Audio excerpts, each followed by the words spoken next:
COVID-19, or coronavirus as it is more known, has the entire globe in its grip. The entire global health systems are furiously fighting to reduce its morbidity and mortality by trying to find cures, treatment of the infected persons, contain it from spreading to others, and taking every possible precautionary measure. The global economy and social well-being thrive on communication and human migration, and therein lie the danger in transmitting this dreadful virus. By February 27th, Nigeria has confirmed its first case from a passenger from Italy, and now Nigeria can be said to be listed on the number of countries that have at least found an infected person. The media is also awash with news of this virus, and like Ebola, if I may say that, this epidemic is panicking the populace. It is said to be, well, some people say it's airborne, some people say it's not, but on Bridges today we'll be able to clarify how it is transmitted.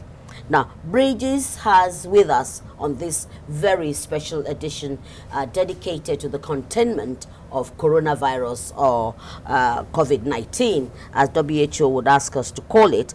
And we have specialists here who will speak to the various aspects that affects us as human beings, that we also ensure that we become foot soldiers to contain coronavirus. To my immediate left, I have Dr. Oyeladu Okurumade. She is from the Nigeria Center for Disease Control. You're welcome, doctor, thank you for your time.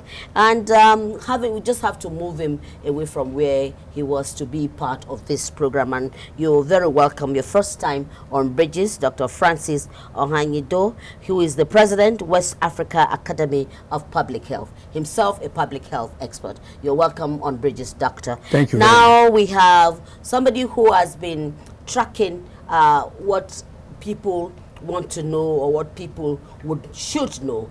I'm talking about a communication expert, a journalist himself, former chief press secretary to the Niger State governor, and he's the defense and security editor of a newspaper. Jibrin Baba Ndache, you're welcome. Pleasure to be here. And yeah, you started it with us on I'm Bridges. So excited to be back. Yes, and you left, and you're back again. I'm back again. It's good to have you back. I want to commend your effort. Thank you. Keep it on. Thank you so very much. Right, so I'll go straight to NCDC, because they are the one that are tracking our status in terms of where we are as a country, and exactly, well, you get all kinds of information in the social media, and so where exactly, what are you telling my viewers? Where are we?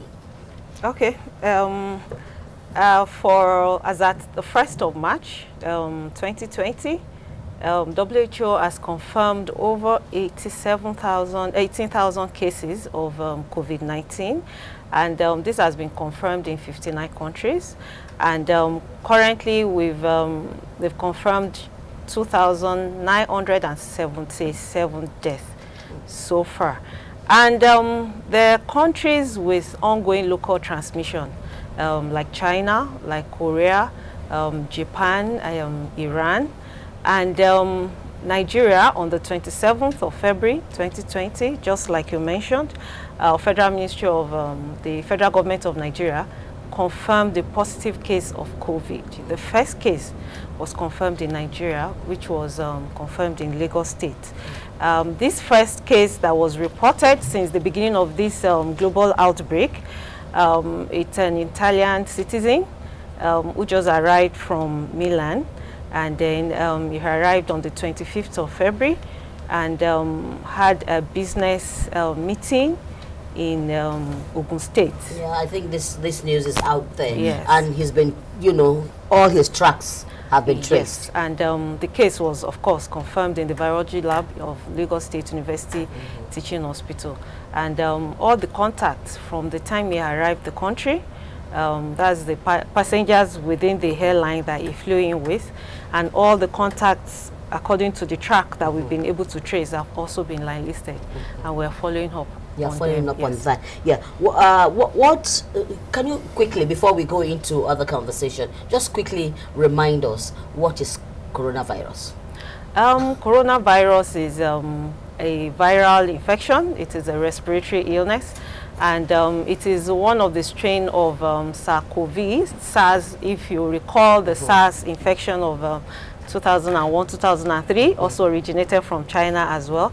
So it is another strain that that has been discovered to be COVID-19, and it's a respiratory form of Now, when you say illness. respiratory, maybe you need to explain to our viewers, because we are Okay. building a bridge of understanding here. Yeah, respiratory means it is transmitted airborne. It is a Airborne. form of an airborne Okay. transmission.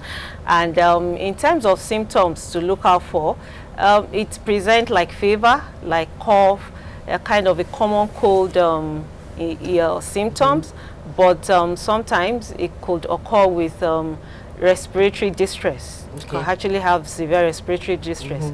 And part of the case definition that we're looking out for are those that have been to these countries where they're having ongoing transmission in the last 14 days, or you've had contact with a confirmed case, and then, or you've been to an health facilities where a confirmed case has been treated, and you have fever, you have cough, or you experience respiratory distress. Okay. So Nigeria is ready. Yes. In terms of tracking who might likely, import the virus to the country. Not that Nigeria is ready. That is what we're currently doing, actually. We're tracking all the passengers from the point of entry that are coming into the country. From the airline, they are given a form known as a self-reporting form. Every passenger is expected to fill that. Is it only on international flights or local flights as well? Only international flights. Only international flights. Yes. Okay. Let me quickly go to our public health expert. And do you think we should, people can arrive, for example, you can arrive in Lagos on an international flight and decide to come in on a local flight, and unfortunately you might, have been infested with the virus. What do you think, as a public health expert, Nigeria should be doing, and Nigerians themselves should be doing, to contain this virus, the spread of the virus? Well, let me go back a bit. It's not really an airborne disease. I need to clarify that, in the sense that that other link as being airborne is not totally understood yet, but it can be infectious through droplets. There's a little bit of difference. Okay. When you say droplets, when somebody sneezes, for example, coughs, sends out jets of particles from either the mouth or the nose. That's droplets. So, and if it's within a meter, it could actually get into somebody's eyes, mouth, nose, somebody else, and you can be affected. Yes, because the proportion speed is very fast. So, but droplets is when something on its own goes out as a means of transmission. We don't totally understand that with COVID. I just need to clarify that, so that people don't start getting even more panicky about it, because it makes it even more dangerous if it's airborne. But then back to your question, there's a reason why it's a bit difficult to make it, to break it up from ports of entry to subnational centers like airports and all these things. One is manpower, one is cost, and sometimes it's not really seen as important, except like somewhere like China, where they have active infection going on. They may put up those measures there, but like Nigeria now, that there doesn't seem to be evidence like that to begin to make sure that every airport has all those things. It may be a bit cost intensive for us. Although it may be good, but we cannot ordinarily afford it like that. But And is this something too. that we should embark on? I don't The think, world has I don't- become a global village. Yes, I don't think if your port of entry, the main ports, the main international airports are working very well, ab initio, you don't really need that, because the detection, NCDC is doing very marvelous work with the port authority and all this and the airport people. So that itself is good enough. Let's come now to Jubril. What are the feelers out there in terms of what people should know? Because people are panicking. Yeah, and we really can't take that away. I'm glad the two experts spoke very well about details of the challenges and what have been done so far, which is commendable. I followed up till this afternoon. There was a live program by all the multi-sector agencies, that from the ministries to paramilitary agencies, all that are involved. They are communicating with the people. I think organized by the coordinated by Minister of Health. So you have Minister of Aviation, Information, DGNOE, DGNCDAC, CG, Immigration, and all the other stakeholders. That is a very good effort, But Nigerians are concerned that, for instance, the announcement, the global, the announcement by China on this is about 2 months ago. We don't have to wait. That is one of the concerns of Nigeria. We don't have to wait till after we identify someone tested positive before we deploy that multi-sectoral approach. That is one. Two, the public health expert talk about communicating the challenge itself.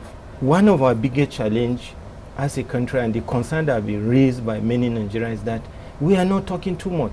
We can't help with the panic. We're in the age of panic.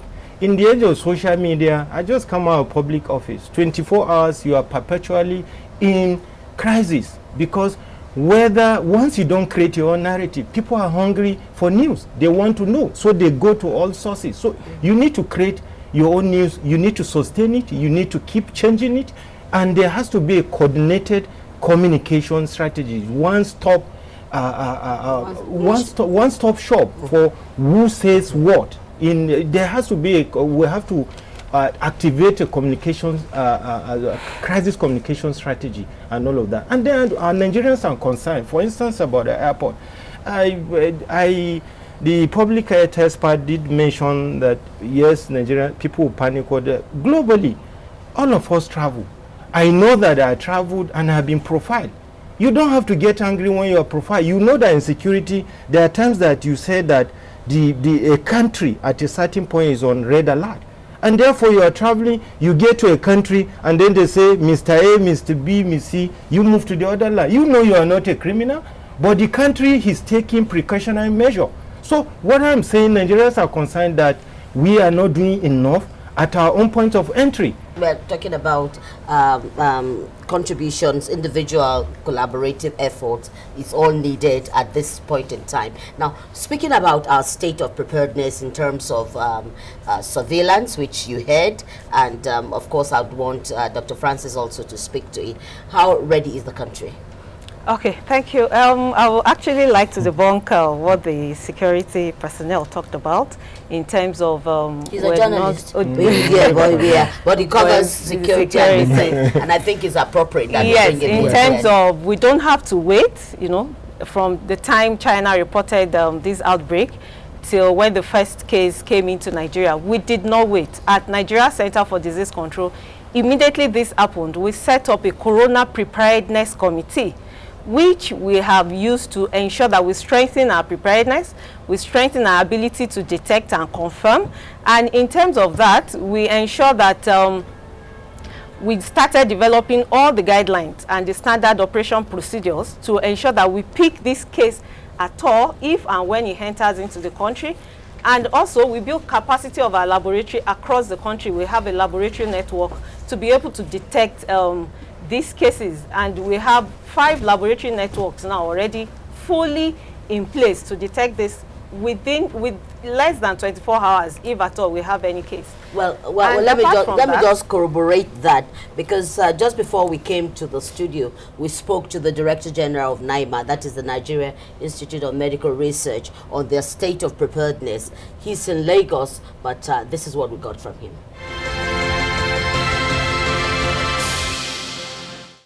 What we need to do more is to ensure that our ability to track suspected patients it moves faster than what we do have currently, so that when we need to trace people's contacts, we do that efficiently and effectively, so that we can also collect samples from these people and take them to the lab and determine if they have diseases or not.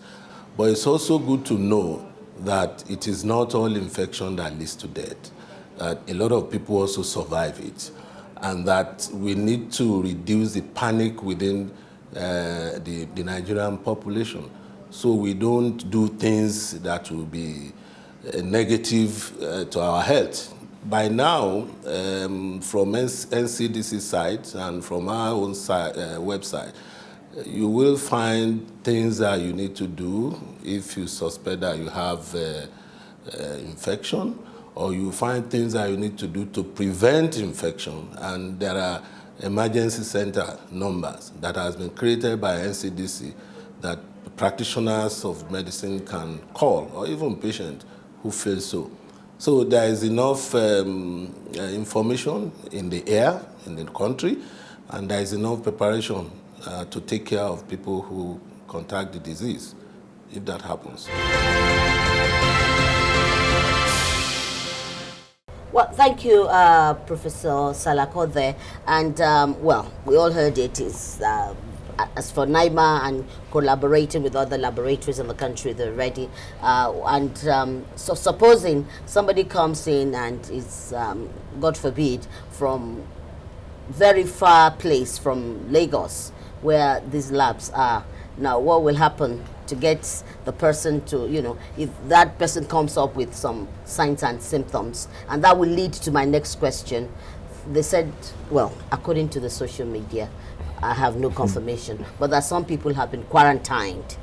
Now, where are we? You know, these are the issues that are agitating people's mind, and we want to build a solid bridge concerning this. Yes. Okay, so that is why we keep on pushing out the information to the public that we do not need to panic. And it's becoming an issue with stigmatization. So now Nigerians seeing foreigners from these countries, they raise alarm that they are no longer safe. Or people that they work in the same company with, or people that they live within the same vicinity with. Just like you mentioned, at the point of entry, we don't just screen and allow them to pass through the thermal scanner. We ensure that we screen the forms that they fill from the airline. We have another space where we screen that, ensure that we validate all the contacts that is written there, and we monitor them for a period of 14 days. So when the issue of Plateau now arose and they raised the alarm, and of course there was this information that they've been quarantined, we got their information, we went back into our database, and we traced it back to the time they enter into the country, and how we've been monitoring them daily. And at that point, we confirmed to Plateau State that these particular passengers that came in at this period, the Chinese, they are part of our surveillance network that we're monitoring. And they, at the point where they informed us that they were quarantined, they were not showing any signs and symptoms. So there was no indication at all to put them under any form of quarantine. So we want to just employ everyone to stop stigmatizing people. There is no need to panic. We are on top of it in terms of surveillance, and we've also want to ensure you that we're using a form of a digital surveillance tool to ensure we monitor them on real time. Now, let's talk about the public health issue. If I self-isolate, I'm not alone in my house. I have people with me. Now, how do I, well, prevent others? I'm self-isolating myself, but am I a risk to people around me? Yeah, it depends on what the modalities are. If I had, traveled to some of these countries. Yeah, you're a potential risk. to everybody, not just those around you, because it's about contact. And there are modalities, there are like protocols around self-isolation too. You should be given some guidance by NCDC or any of the bodies involved so that you know what to do. Okay. And those around you too will be also informed of what the do's and don'ts, you understand? It's not just that you just go into self-isolation and do everything by yourself. There's some guidance around it, and that's why there are guidelines, there are SOPs around all those critical steps in we need to know. managing those things. Yes, Okay. so those are things that NCDC we keep communicating to people. So and how people what do I do listen. in a situation that I need to self? Yes, you Yes. haven't finished. Before that, there was there's something else I wanted to add, which is actually a plus. As of 2 months ago, there were only 2 countries in Africa that could actually identify COVID-19: Senegal and South Africa. They're only 2 labs. As of 2 weeks ago, about 16 countries in Africa now can do it, including Nigeria. So we have gone a long way in a span of 2 months. If we can't take credit for that, we must take that credit, if anything else. So that's something. And that means there are more opportunities for testing within the African area, sub-Saharan Africa particularly. I wanted to mention that because it's very important. Yes. Yes, just before I can see. Yes. In addition to that, we have 5 labs that have the capacity in Nigeria. Nigeria, please give, well, Professor Salako is one of them. one Aima, Luz is one of them. They're all under our NCDC laboratory network. Okay. We have ERA specialists in Edo, and we have one in Ede, then that's the Redeemers University lab. And of course, our own reference lab in Gadwa, Abuja here. Yeah, Abuja here. Fantastic. Now, let's speak quickly to self-isolation, because I think it's important before we, because I'm getting signals from the director that we need to start winding up. Okay, so self-isolate, we advise you limit contact as much as possible. And of course, there are guidelines that has been developed. We have public advisory that we keep revising, and now we've released the 4th version on the website. Every information that we need is on NCDC website. Supposing not all everybody can get to the website.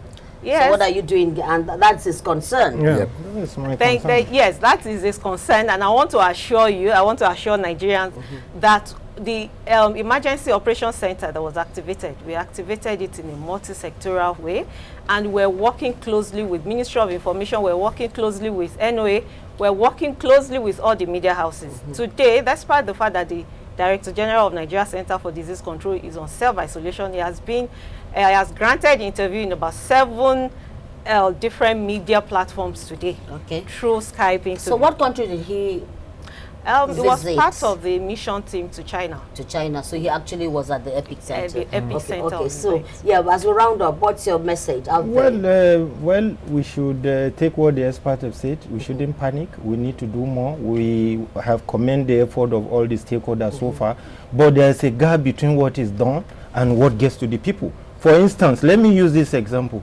If, for instance, the effort by the NCDC got across to Plateau State government before the movement of the Chinese, that gap will have been closed. We are not saying you are not working. This is our country. Well, you are doing your best. We follow what you do, but there is a need of gap. There has to be more communication, and more communication. Well, that's it. We are all on a learning curve, so to speak, because diseases don't have borders, and they don't say to you, look, I'm coming tomorrow. They just break, and it becomes a concern, and this is a global concern. First, I'd like to thank you, Dr. Francis. Thank you very much. Doctor, who is actually in the eye of the storm, so to speak.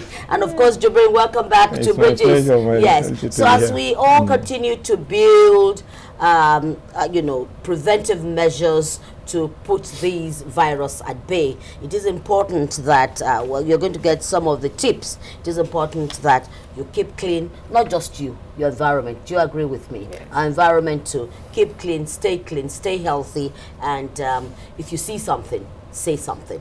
And finally, give our regards on Bridges to your Director General for self-isolating himself. And I think that's the path to go. If you visited any of these countries and you're not too sure about your condition, the experts say self-isolate. We'll be back again on Bridges. We do hope that when next we come, it's not about COVID-19. It's going to be about some progressive measures to move this country forward. Thanks for watching.